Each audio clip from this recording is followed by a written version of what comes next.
അസ്സലാമു അലൈക്കും വറഹ്മത്തുള്ളാഹി വബറകാതുഹു. പ്രിയപ്പെട്ട മുഅ്മിനീങ്ങളെ, നമ്മോട് റമദാൻ ഇതാ വിട പറയാനിരിക്കുന്നു. സുഹൃത്തുക്കളെ, ലൈലത്തുൽ ഖദർ പ്രതീക്ഷിക്കപ്പെടുന്ന രാവുകളാണ് നമ്മോട് കൂടെ കഴിഞ്ഞു പോകുന്നത്. അല്ലാഹു തആല നമ്മെ ലൈലത്തുൽ ഖദർ കൊണ്ട് അനുഗ്രഹീതമായ സ്വാലിഹീങ്ങളിൽ നമ്മെ എല്ലാവരും ഉൾപ്പെടുത്താൻ അനുഗ്രഹിക്കട്ടെ. അല്ലാഹു ഖുർആനിലൂടെ പറയുന്നു, ഇന്നാ അൻസൽനാഹു ഫി ലൈലത്തുൽ ഖദർ. നിശ്ചയം ലൈലത്തുൽ ഖദറിലാണ് നാം ഖുർആനിനെ ഇറക്കിയത്.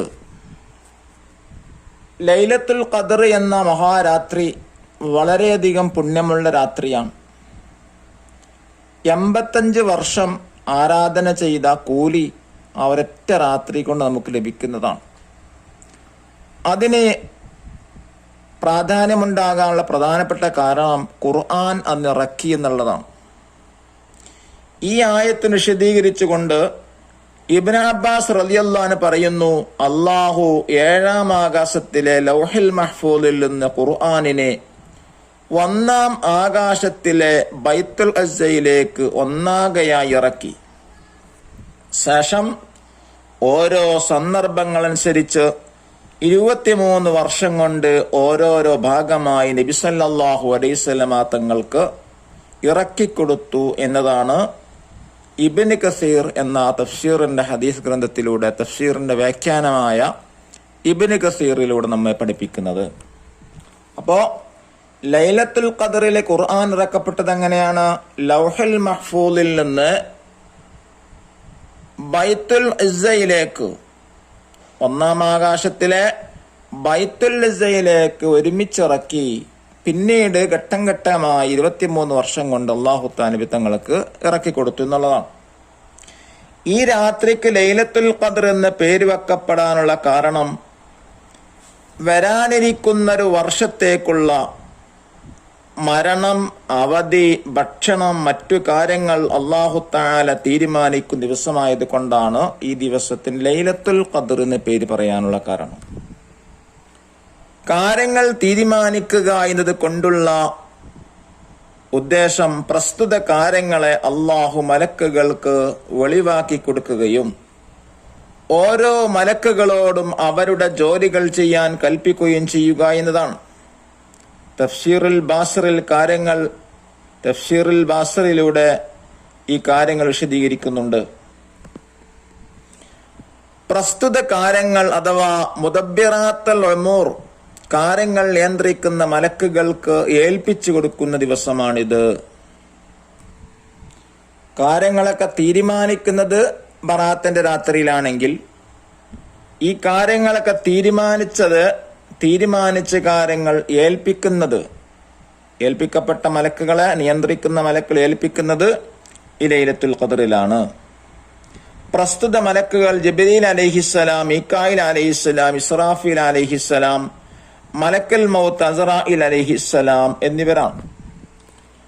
ഭക്ഷണത്തിന്റെയും ചെടികളുടെയും മഴകളുടെയും ഏടിനെ മീകായിൽ അലൈഹിസ്സലാമിനും, യുദ്ധം, കാറ്റ്, ഭൂകമ്പം, ഇടി, ഭൂമി വിഴങ്ങൽ എന്നിവയുടെ ഏടുകൾ ജിബ്രീൽ അലൈഹിസ്സലാമിനും, അമലുകളുടെ ഏടുകൾ ഇസ്രാഫീൽ അലൈഹിസ്സലാമിനും, മുസീബത്തുകളുടെ ഏടുകൾ മലക്കൽ മൗത്ത് അസ്റായിൽ അലൈഹിസ്സലാമിനും നൽകുന്നതാണ്. തനസ്സലുൽ മലായികത്തു വറൂഹു ഫീഹാ ബിഇദ്നി റബ്ബിഹിം.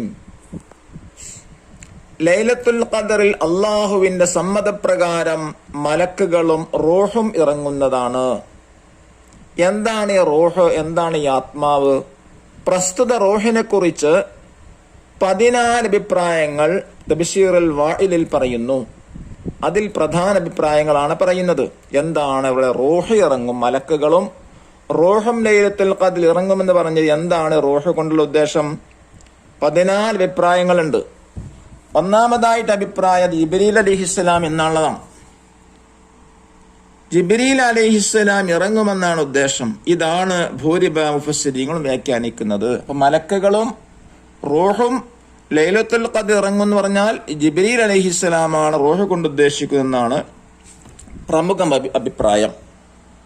ശേഷം വ്യത്യസ്ത രൂപങ്ങളിലുള്ള മലക്കുകളാണെന്നും മലക്കുകളുടെ സംഘമാണെന്നും അവരിലെ പ്രധാനികളാണെന്നും അന്നേ ദിവസം മാത്രം മറ്റു മലക്കുകൾക്ക് കാണാൻ സാധിക്കുന്ന മലക്കാണെന്നും ഹഫദത്തിന്റെ മലക്കാണെന്നും മനുഷ്യരോ മലക്കുകളോ അല്ലാത്ത സ്വർഗത്തിലെ സേവകനാണെന്നും ഈസാ നബി അലൈഹിസ്സലാമാണെന്നും മറ്റു അഭിപ്രായങ്ങൾ രേഖപ്പെടുത്തിയിട്ടുണ്ട്.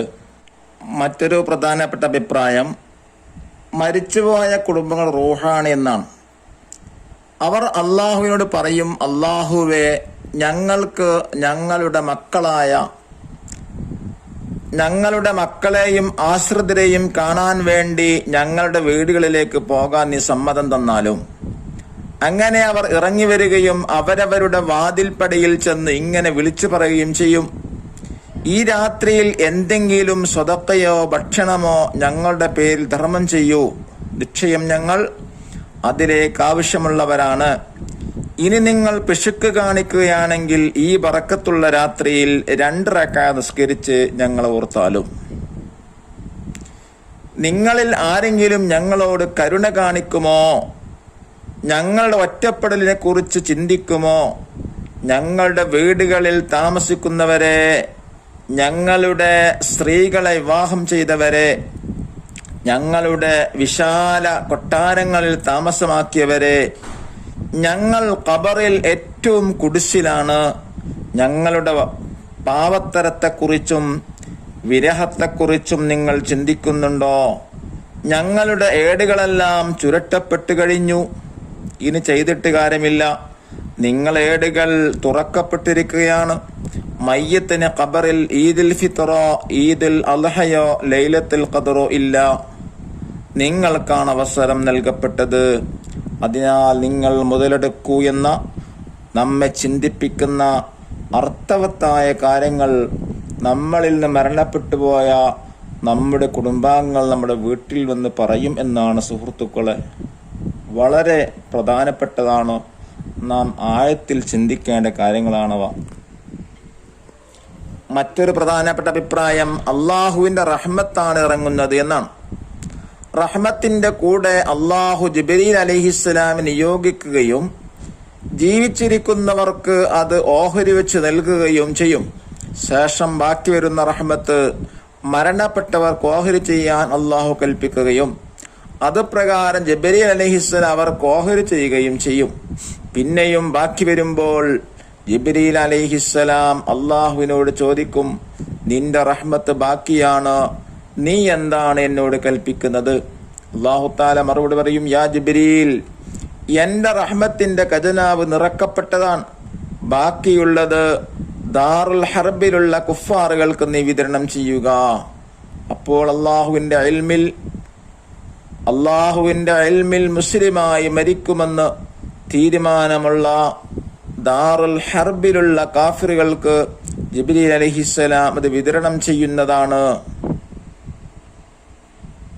പ്രിയപ്പെട്ട മുഅ്മിനീങ്ങളെ, വളരെ ഗൗരവമായ കാര്യങ്ങളാണ് അല്ലാഹു തആല നമുക്കിടയിൽ ചെയ്തുകൊണ്ടിരിക്കുന്നത്. നാം ഒന്നും ചിന്തിക്കുന്നില്ല, അതറിയുക പോലും ചെയ്യുന്നില്ല. വലിയ വലിയ സംഭവങ്ങളാണ് ഇതിൻ്റെ പിന്നിൽ നടക്കുന്നത്. അല്ലാഹു തആല നമ്മെ സ്വാലിഹീങ്ങളിൽ ഉൾപ്പെടുത്തി അനുഗ്രഹിക്കട്ടെ. നരകമോചനം ലഭിക്കുന്ന ഭാഗ്യവന്മാരിൽ അല്ലാഹു തആല നമ്മെ എല്ലാവരും ഉൾപ്പെടുത്തി അനുഗ്രഹിക്കട്ടെ എന്ന പ്രാർത്ഥനയോടെ അസ്സലാമു അലൈക്കും വറഹ്മത്തുള്ളാഹി വബറകാതുഹു.